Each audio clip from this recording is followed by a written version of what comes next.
Sergio Perez joined the Red Bull team for the 2021 season as the replacement for underperforming Alexander Albon, who was unable to match the performance level of Max Verstappen. Red Bull's choice on Sergio Perez was something unusual, as they are normally giving opportunities for the drivers from the Red Bull Junior program. But the case was that after Daniel Riccardo's sudden move to Renault from Red Bull, his replacements Gasly and Albon were unable to live up to the expectations. They had to opt for a driver outside the Red Bull Junior program to partner with Verstappen. Their choice was Sergio Perez for the 2021 season, and he struggled a little bit at the opening rounds of the season as he took some time to adopt Honda powertrains from Mercedes. But he ended the 2021 season with the alias called Minister of Defense after his heroic defenses against Hamilton, which make it possible for Verstappen to clinch the 2021 driver's title. During the inaugural Miami Grand Prix, Red Bull misses the double podium opportunity due to a technical issue with Sergio Perez's car. Both the Red Bulls start behind the two Ferrari cars in P3 and P4 positions. But Verstappen was able to win the race after passing Leclerc and Sainz very easily. But Perez finished the race in the fourth position where he started the race. Perez continuously challenged Sainz, who was running at P3 until the end. Throughout the race, the Mexican faced the technical issue that reduced the engine performance level, and that's why he was unable to pass Sainz. According to Perez, it was an engine issue caused by the sensor malfunction. So he experienced a loss of power since the 18th lap, and that's where he lost his opportunity for a podium finish. Commenting about the Miami Grand Prix, Perez said, "I think we lost another 1-2 today, to be honest," he said. "I think we had a tremendous pace in the car. I was pushing Carlos. I was looking after my tires on the first stint, and then this unfortunate issue with the engine. That's a big shame. I was a second from Carlos, and then the engine dropped and I lost around 30 seconds in 2 laps, and then the issue affected me throughout the race. We had the pace to be up there on the podium, and I pushed as much as I could in the position we were in." On lap number 52, Perez was able to pass Sainz with the help of DRS, but he locked up at the next turn and Sainz was able to gain his position back. Perez was on the dirty, slippery line of the track during his move and he lost traction, finally resulting in a lockup at the turn. Even though he faced a power failure, there was a little possibility for a podium finish if that move was successful. His lockup opens the opportunity for Sainz to widen the gap between Perez. Perez said, "I had a small opportunity with Carlos and I just went for it. I knew it was going to be very dirty. I even think that if I had got him, he was going to overtake me back because I was just too slow on the straights. It's very frustrating that these things keep happening, but on the other hand, on a bad day I managed to finish 4th, which is good. We are working really hard on reliability, and we will keep pushing as a team. It is unfortunate, but I am pleased we managed to finish today. In Barcelona, I want to be back battling at the top," the Mexican driver further commented. Although he finished the race in the 4th position, he was close to retirement at 1 position of the race. A faulty cylinder sensor shut down several systems, resulting in a loss of power around 30 horsepower.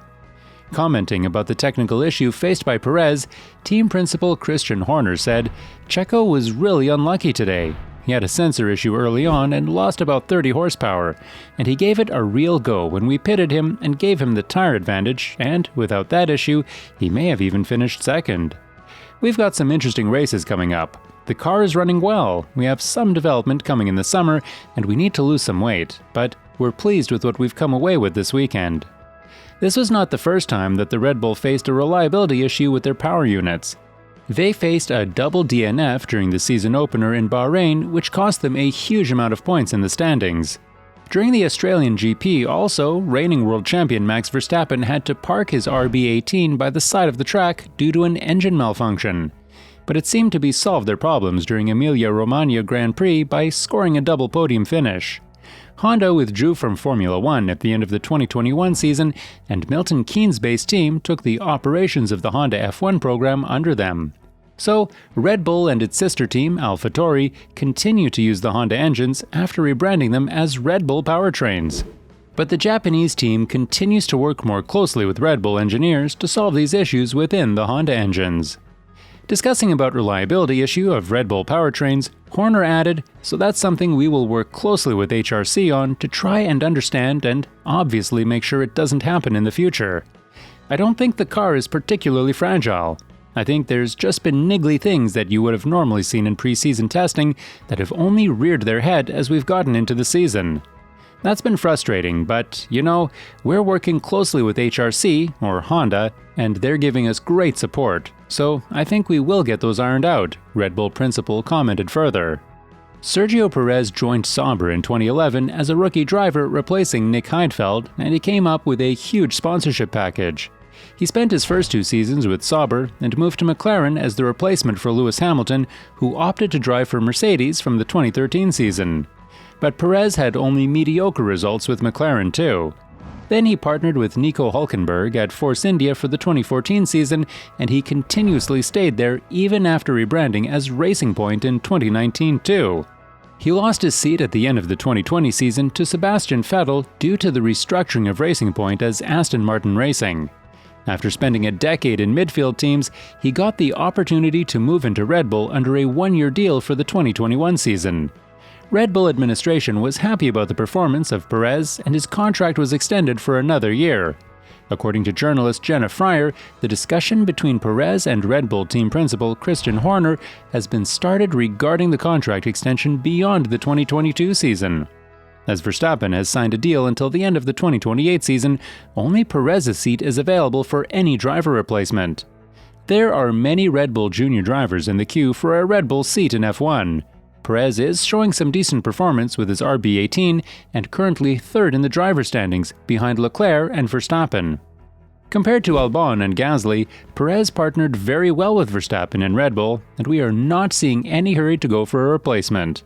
Contract extension for Perez means Gasly is not getting any room for a promotion to the main team, and most probably it will be the end of the road for Gasly with Red Bull. As reported by Jenny Fryer, both parties are not in a hurry for contract extension, and it seems to be Red Bull is not seeing any championship-winning opportunity outside Verstappen. Perez will play only the support driver role for Verstappen, but Red Bull has the chance of going for many young talents like Oscar Piastri, Callum Ilott, and Robert Schwartzman, who are outside the Red Bull Junior program. Either Christian Horner or Helmut Marko are not showing any interest in going for such an option. Most probably, Checo Perez will stay with Red Bull for next season as well.